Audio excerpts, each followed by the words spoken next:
Welcome back. Today we're going to be taking a look at the Razer Basilisk V2. Before we get into everything, this is a video about the Basilisk V2, but quickly I just want to get into another mouse real quick. This is my Deathadder Elite I bought late 2016, early 2017, somewhere around that era, so maybe 5 or so years I've had it, and it still works, it's still trucking, but I saw this on sale for $30-ish. It's an $80 mouse. So I figured I'd buy that to either replace or have as a spare, because it has a lot of features that the Deathadder doesn't have. But yeah, this is my Deathadder Elite, not a Deathadder V2 or Deathadder blah blah blah, because they've made a bunch more models. This is just, Deathadder Elite, super old one. But yeah, these mice last an extremely long time. So if you're looking for a reliable mouse, like, Razer's the way to go, because I've had this mouse for 5 years. It's moved through like 5 different computers, all kind of different laptops. Like, I've used it before I even had a gaming computer. I just used it on a regular laptop, and the cable, no frays, no tears, absolutely mint. The scroll wheel is mint. All the buttons still work. The lighting, the gamer effect, all that stuff still works. The rubber grip. It's just super nice how long Razer's stuff lasts, which is why I want to take a look at the Basilisk V2 and see if it'll be the mouse that'll carry me through the next 5 years. So let's get into it.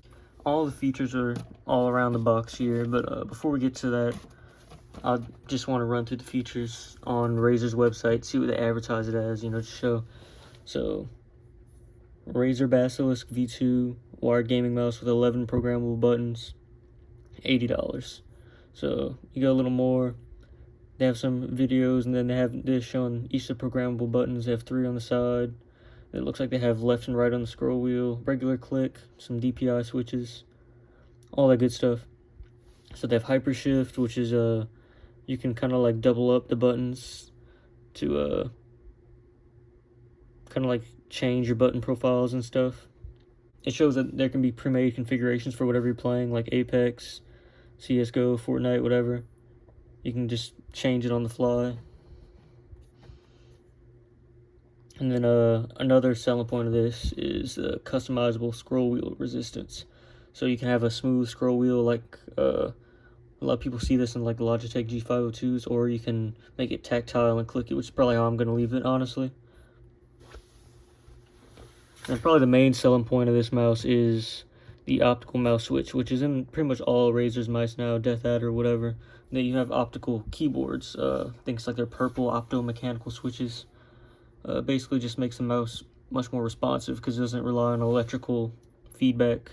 Just relies on well, it is electrical, but the light for better response time. So leading response time of 0.2 milliseconds, because it doesn't require physical contact. So yeah, there's all the stats if you're interested in that.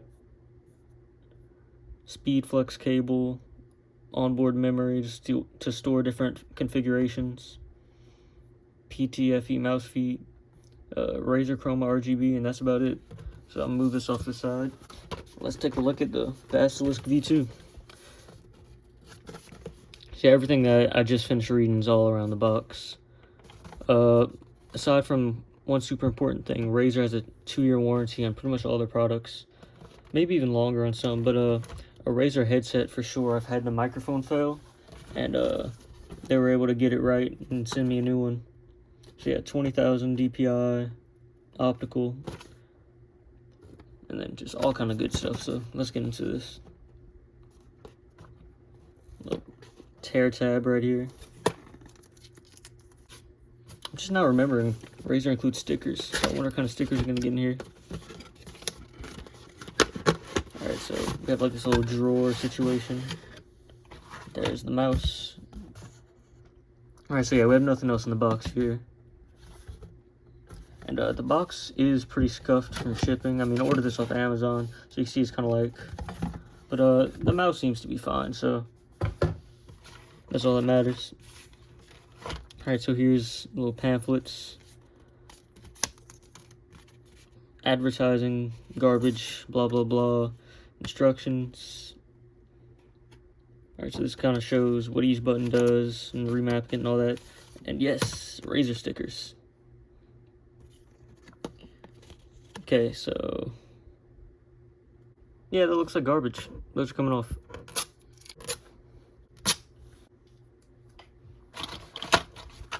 Okay, yeah, so moving on after, you know, the stupid stickers and stuff. Oop, that just kind of popped out. So we just have this little plastic cover here. It's covering the mouse. You can just put it off to the side. Very important note after the fact. I'm just recording this here because the mouse is already here and stuff. But this was in that little plastic packaging that I threw off to the side and I didn't see it. So I have this little door on the side of the mouse. That's where you put like the Dpi Clutch, which I thought that was just a little door with like a random little button in it. But watch. Yeah, so this little piece comes off and then it exposes that. And there you can install a little clutch. You can use it as a DPI clutch or map it to like item in Valorant or Apex or whatever you play. But so now you have 3 side buttons essentially. So yeah, that's just something that I had missed out on in the packaging. So yep, pull this.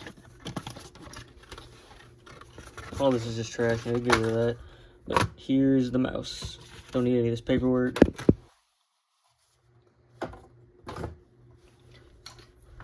And here's a Deathadder Elite for size comparison.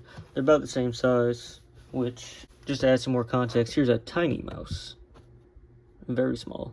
Yeah, this is just like a little Atheros, like, working on the go type of mouse. It's not super nice, like, because it's really small, but it works.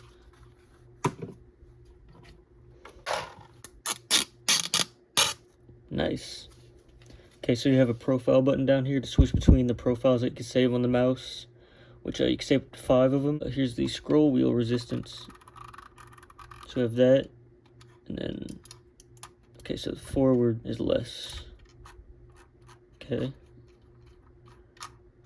Yeah, then you could just get pretty much full freewheel there, but I'll probably have that all the way up.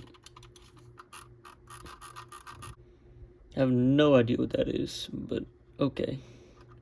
You can hit this left or right. That counts as buttons. Click it in. Have these buttons up here, which you can map to whatever, but I'll probably just leave them as DPI switches. Left, right click. And yeah, that's about it. The cable is much lighter than that on the Deathadder Elite. It's almost like a cheap shoelace. That sounds like a bad description of it, like a negative description. Oops. That sounds like a bad or negative description of it, but it's honestly super good. Like, it feels like light. Like, this doesn't feel like it weighs anything. I have the connector here, but you could probably know what it feels like just from like the sound of the cable. Like, you know, it just feels like cheap shoelace. The signature Razer green in the port there.